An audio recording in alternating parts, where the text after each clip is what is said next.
Welcome to the Writer's Journey podcast. I'm Michael Laron, a science fiction and fantasy author on a journey to go from nobody to bestseller, and I'm documenting every step of the way. Tune in every week as I pull back the curtain on my writing life and how I'm building a writing career while working a full-time job, raising a family, and attending law school classes in the evenings. You can find show notes for this week's episode, a free starter library of my fiction, and much more at michaellaron.com. Hello, and welcome to episode 159. 159 is a good number, and I've titled the name of this episode, The Conquest of Happiness, Part 1. And this will be a two-part series. What I'm going to do in this episode, what I wanted to do was basically I'm going to throw out announcements, idea of the week, all that stuff, and I'm just going to get into the heart of the topic. And I hope it's not too rambly. This is the second time I've recorded this because I just wanted to be thoughtful of time. But I wanted to discuss some recent thoughts about happiness and how I have fundamentally changed how I view the writing life just in the past week or two. I do have one quick announcement, and that is that I finally finished, I hit submit on my final exam of my final law school class ever, about 5 minutes before I recorded the first version of this episode. And then I scrapped it and said, yeah, I'm going to do this again. So I'm officially done with law school. Just have to wait for the exams to come in. And boy, does that feel really good. It's taken 5 years to get to this point, and it feels amazing. So I'm done. I'm finally done, and that means that I can focus more on writing and focus more on other things and not focus so much on, half doing stuff. So I do plan on spending a lot more time on my YouTube channel, and I'm looking forward to that. So anyway, Conquest of Happiness. All right. So a few weeks ago, I randomly stumbled across Bertrand Russell's book, The Conquest of Happiness. And I think I talked a little bit last week about that, but this is part of a broader season of my life and when I say season of my life, I don't mean that in a big way. I just mean the last few months, maybe not even the last few months, maybe the last few weeks. But things move so quickly for me that I call it a season, right? Because you guys know that I do a lot. And a month for me is almost like a year for other people. And I don't say that arrogantly, but it's just because I do so much. And so the last few weeks, I've been just thinking about my own productivity and where I am in my career as a writer. And you guys know that I title my YouTube channel Author Level Up. And that's because I really do believe that authors level up throughout their career. And I feel like I leveled up over this past week. Not so much in craft. Actually, it had nothing to do with craft, had nothing to do with productivity, had nothing to do with marketing, which are the areas where, I typically talk about. It had more to do with my own feelings and vision of how I view myself as a writer. So anyway, I stumbled across Bertrand Russell's The Conquest of Happiness book. And I mentioned that Russell was a British aristocrat. He was born in 1870, lived until like 1970. He's almost 100 years old, and made a lot of contributions to the fields of philosophy, mathematics. And this book that he wrote, The Conquest of Happiness, was almost like an afterthought. He was a prolific writer. And, I'm always drawn to prolific personalities. I'm just attracted to them. I find them I just feel like I always gravitate toward these people. The universe just puts me in contact with prolific personalities because I feel like they have so much to teach me as someone who is prolific myself.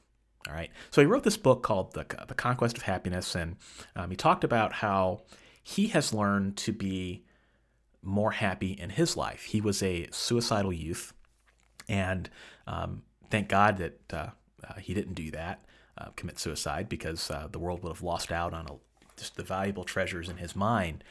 And he basically says that he has learned to be more happy in his life. Now, what he doesn't do is what a lot of self-help people these days do. And when I say self-help, I mean like keynote speakers, and I won't name any names, but these are the people that say, well, you should be happy because blah blah blah, and you have to be happy, and so on and so forth. It's very prescriptive, and sometimes I find that off-putting. When you have somebody wagging a finger at you and they say, this is what happiness is, and this is why you should be happy, blah blah blah. That kind of talk has never really resonated with me, because I think you have to meet people at their level. Some people are just not going to be happy. There's just some people I think we all know that they're just not capable of inviting happiness into their lives. But there are some of us who I think we get lost, and sometimes we get lost within ourselves, or we get lost within a situation, particularly the craft of writing, or the journey of being a writer, that sometimes we miss. We miss things. We fail to see things because we're so focused on the trees and not the forest, to use the terrible cliche.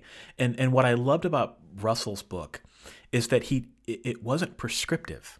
It wasn't, this is how you can be happy. There's only one way to happiness. It's, here's my experience. Here are the ingredients that I have found to make me happy, and here's how I've lived it. And many of the things that I'm about to say that he talks about are probably not going to be anything earth-shattering, but he had such a way of connecting the dots that it made sense to me. And anyone who has read books avidly, which I imagine is everyone listening to this podcast, I'd be shocked if there's anyone listening that cannot relate to this. There are certain books you read in your life that have such a profound impact on you that it's as if the world stops as you're reading it. And there's only a few books in your entire life, I believe, that you will ever read that do this to you. For me, there's only been a few.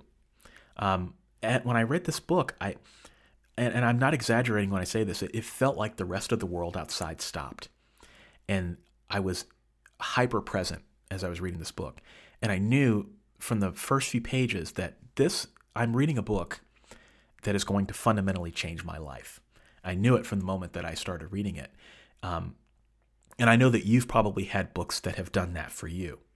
And that's why this book was so important for me.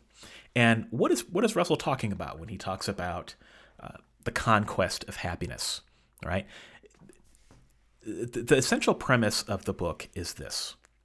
It is that there are things that make people unhappy. And if you can reduce or eliminate those things from your life, you will be happier. There are things that make people happy. And if you do more of those things, then you will increase your happiness.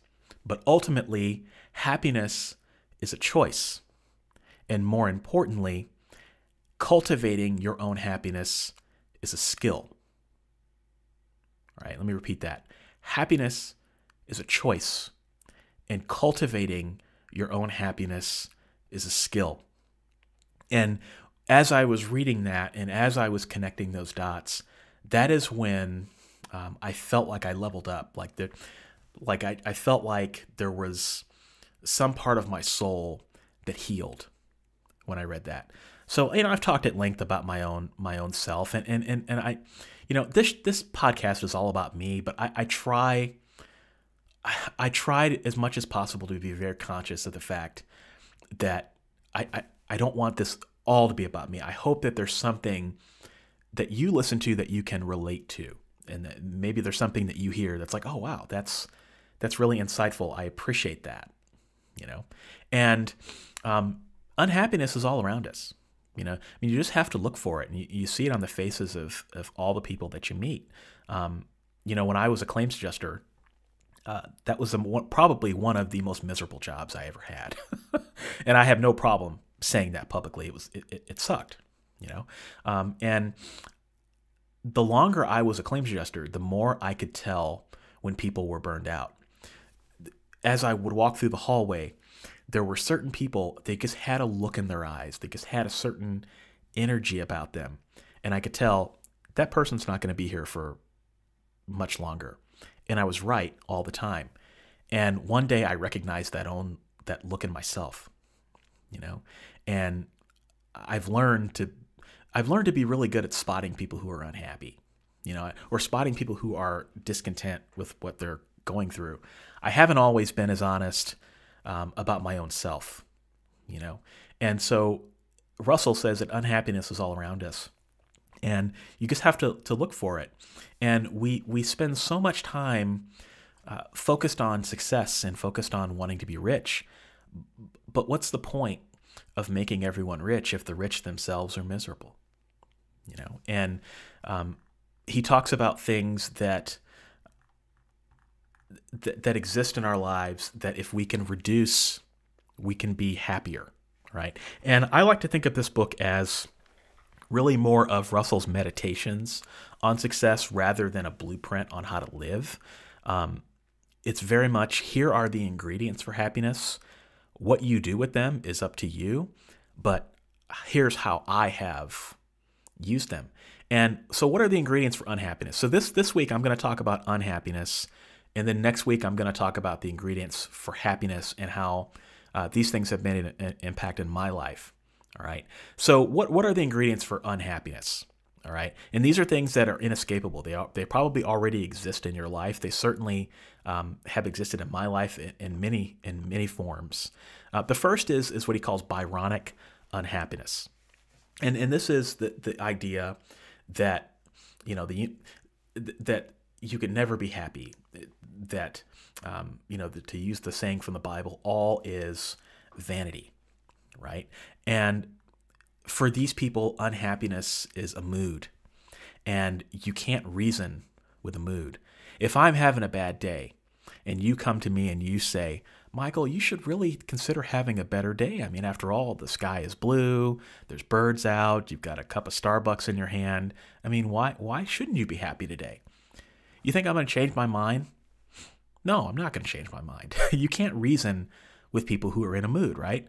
The only thing that changes a mood is, as Russell says, external circumstances. You take a nap, you go on a walk, or something has to happen for you to change your mood. Very rarely do people change their mood by reason. And I think we all know those people who say, they almost enjoy being miserable, don't they? And you can't reason with them, right? And so that is something that drives intense unhappiness. And we're almost taught to do that, right? And so another thing that drives unhappiness is the need to compete. He calls it outshining our neighbors. I mean, we all want to be successful, and we all want to be more successful than the other people around us, don't we? I mean, everybody wants a bigger house. Everybody wants a bigger car or a better car. Everybody wants to make more money at work. Everybody wants to write more books than the other person. Everybody wants to get more reviews. Everybody wants to get more book bubs than the other person. I mean, it's just, you can trace competition to almost every area of the writing life. It's comparisonitis is really what it is. I mean, we all compare ourselves to others, and social media doesn't help that.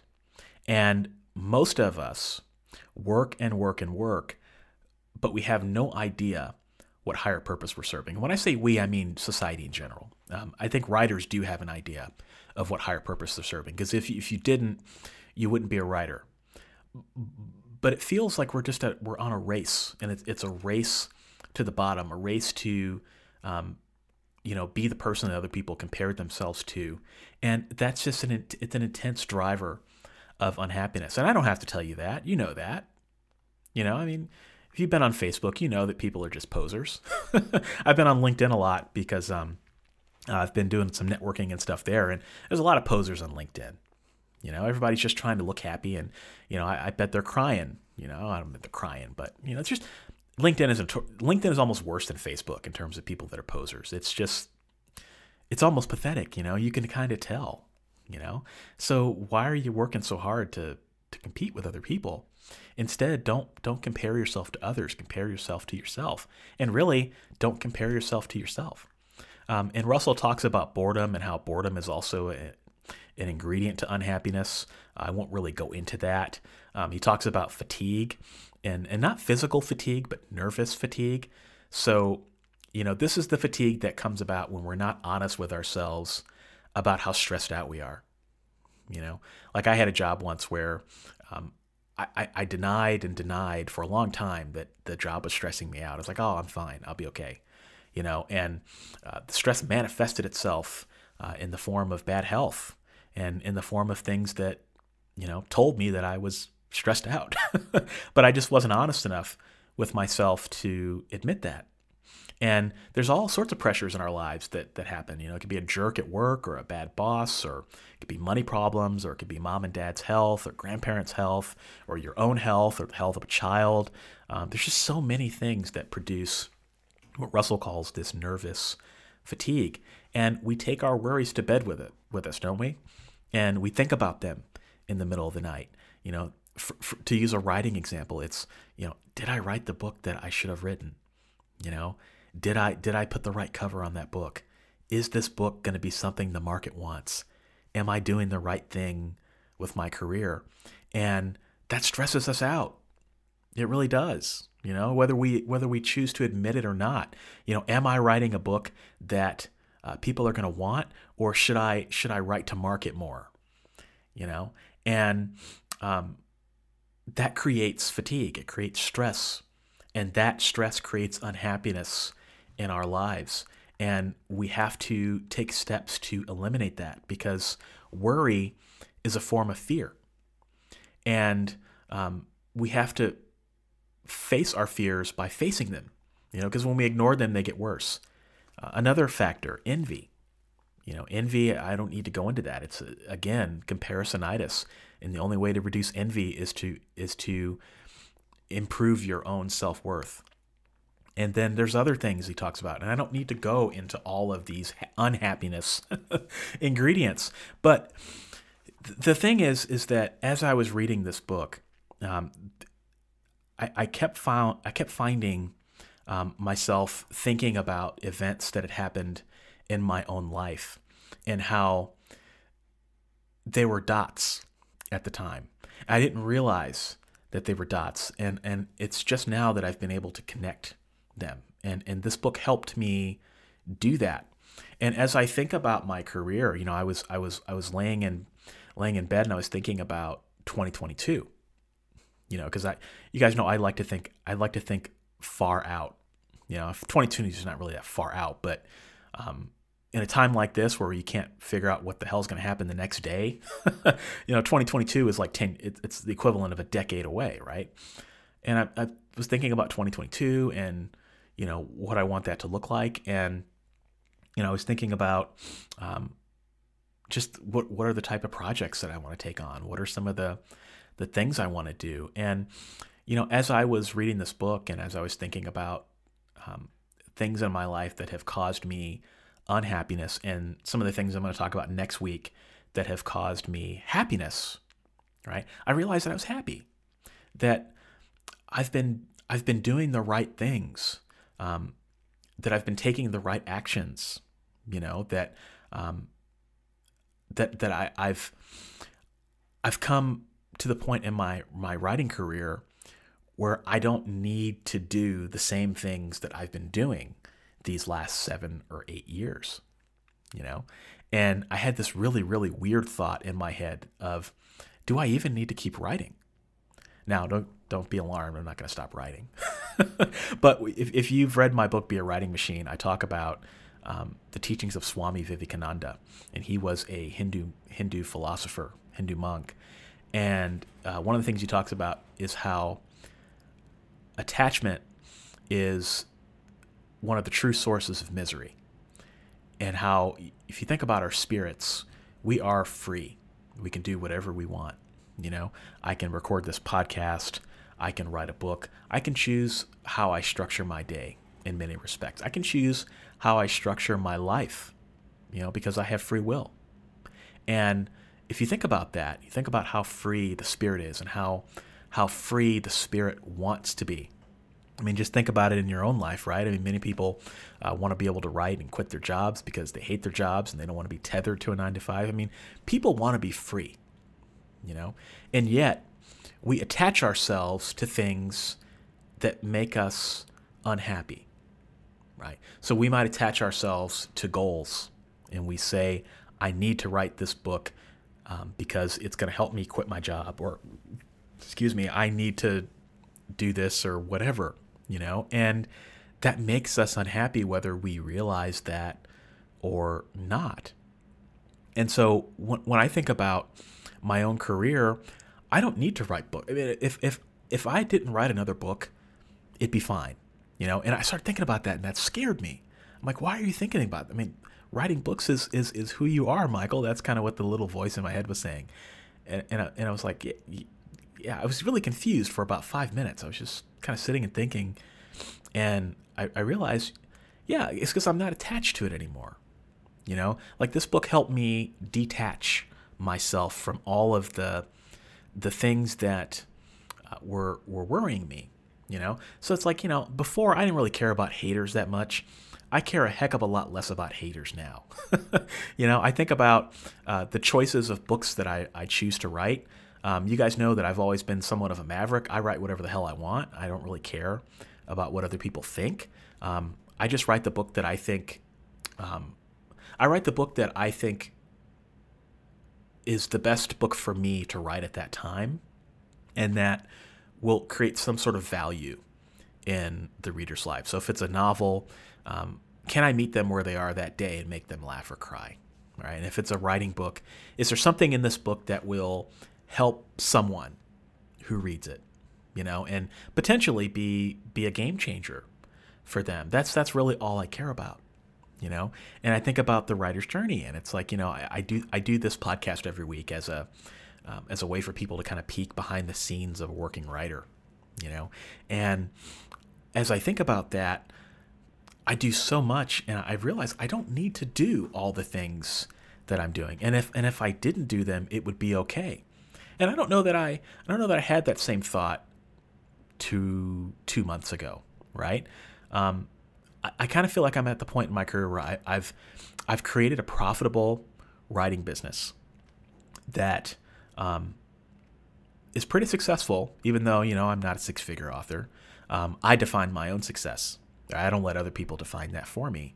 And I'm making a difference in my own life. I'm making a difference in other people's lives. And that's enough. That's great, And I think about my own happiness and cultivating that. And then I think about marrying that with my work ethic, which is pretty intense. If you've ever spent any amount of time with me, I'm a pretty intense person. But I enjoy the work of writing. I really enjoy it. I enjoy every aspect of it. And I think about that, and it's like, okay, this is great. I've become the person that the 2012 Michael, after I had my near-death experience, dreamed of. And it's taken me this long to realize that, and it was a moment of pride, like, okay, yeah, I've come a long way. I've done a lot, but also almost a relief, and you guys know that I've talked about therapy and how I believe that that's essential for every writer, and I feel like this is one of those breakthrough moments that I don't know that I would have gotten to if it hadn't been for being honest with myself and going to therapy and addressing some of the issues that I've had in terms of either how I see myself or how I see my work, or things that are not even related to work, or more related to fatherhood, or these sorts of things. And I'm at a point where I feel really good, and I feel different in a way that I have not felt in the last 7 years. Like I said, I feel like I've leveled up. I feel like other things matter more to me now. And so I think about 2022, and I think about my writing strategy, and I think about the premise of Russell's book, which is that happiness is a choice. You can choose to be happy at any time in your life. You can choose to be happy. How you choose to do that is up to you. How you define those factors is up to you. And if you spent, what would happen if you spent just as much time as you spend learning how to market your book at learning how to be happy? What would happen? And so when I think about my own vision as a writer, and I think about my 5 pillars, which you could drink every time I talk about them on this show, content creation, marketing, technology, data, becoming the writer of the future. I think about goals, and now the way I see goals is completely different to how I saw them maybe 2 months ago. Before I read this book and before I really had a lot of intense self-reflection and self-awareness, I saw goals as a way to measure where you were. I almost saw goals as a way to kind of measure happiness in a way. You hit your goals, cool. That you're on your way to where you need to be. And now I kind of see goals as kind of a pain in the ass. Like I don't need to make goals in order to be happy in my writing life. And maybe you don't need to make goals either, Now that's completely opposite of what anyone would tell you, right? Because people will tell you, well, you got to have goals, and you need to have a vision, or you need to have a goal of what this book is going to do for someone, or you need to have a goal of who the target audience of this book is. It's completely anathema to what people typically, the advice that people typically give. But instead of it, like my goal for this year for content is, can I publish 64 published books by the end of the year, right? What if I didn't set any writing goals anymore? Like I don't need to do that anymore. Like I've already written, at the end of this year, I will have written 64 books, which is more books than a lot of writers will ever write in their entire lifetimes. And I'm only 33 years old. I don't need to make those goals anymore. Like it's not important, And then I think about marketing, and I think about sales goals, right? Like, can you make this amount of money this year, or what's the minimum amount you need to make? And that's kind of the things people always think about. And, I don't need to make sales goals. I don't care. Like I've already built a profitable writing business. That's not to say that next year won't be profitable. It might not be profitable. I don't know. That's the thing about this life, is that it's cyclical. Some years you're going to make more money, some years you're going to make less money. But I know that the things that I'm doing are generating income, and that's enough. Do I need to be a full-time writer? Maybe not. I don't know. It's what happens. And I think about technology and data, and sometimes I'm the only person in the room talking about those and how they're important to, I think, the future of writing. And I feel like I'm doing the right things there, in terms of thinking ahead and thinking about the right tools and the way that you can own your data as a writer. But I don't know that I need to set any goals for next year. And I don't think I'm going to. Instead, I think what I'm going to do is establish how I want to think about my strategy next year. So instead of thinking about, I want to publish X amount of books, instead it's, how can I write more books that are going to meet people where they are? Because one of the things that Russell talks about, how he learned to diminish his own unhappiness, is 1, focusing externally on others, okay? And then 2, diminishing a preoccupation with yourself. And as I think about those things, I try very hard to make sure that my books are, that they do something for other people, But how can I do that more in all other areas of my writing life? How can I focus on other people and help them succeed, and do things that other people maybe would never think of doing? I'm kind of an oddball in that way. And then, like I said, just focusing on other people, I think is one of the critical things. But anyway, I'm getting to the point where maybe I'm rambling a little bit, but this book it changed the way I see a lot of things. It changed the way I see myself. It changed the way that I see writing. And next week, what I'd like to do is talk a little bit about what Russell's ingredients for happiness are, because it's not a prescription. It's not take this pill and call me in the morning. It's, okay, maybe you can do a little bit of this, a little bit of that, a little bit of this, maybe think about that. And I thought it was very, very insightful. And I'm still thinking about what an impact this book has been for me. And like I said, I just don't. it's basically gotten me to the point where I just kind of don't care about anything anymore. I mean, it just kind of is what it is. And, things always work themselves out.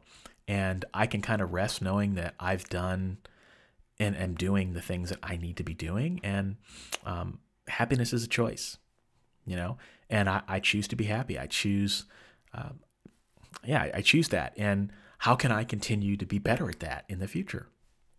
It's just a huge breakthrough for me. And again, like I said, it's got me rethinking everything. And I hope that something I've said here has been helpful to you. But anyway, I'm going to cut this off at 30 minutes so that this podcast is not too long. If you have heard anything in this that has resonated with you, I would love to know. I'm happy to answer any questions that people have. And if you would like to get the book, The Conquest of Happiness, you can check out a link to it in the show notes. The audiobook is particularly great. So anyway, hope that you're getting some writing in. Hope that you're staying healthy. And for those of you who qualify for vaccines, I hope that you can get it and not have to wait too long on the waiting list. And for those who don't want the vaccine, I hope that you stay healthy as well, because I think we're rounding the corner on this, and I think we're going to get through it. And I think that the rest of the year is going to be really special. So anyway, talk to you next week, and peace. Thanks for joining me this week. If you enjoyed this episode, you'll enjoy my backlist episodes at michaelaran.com/podcast. For your free starter library of my favorite novels, join my fan club by visiting michaelaran.com/fanclub. If you're a writer and want to connect with me further, check out my YouTube channel, Author Level Up, for helpful writing advice at authorlevelup.com. Thanks for listening, and I'll be back next week.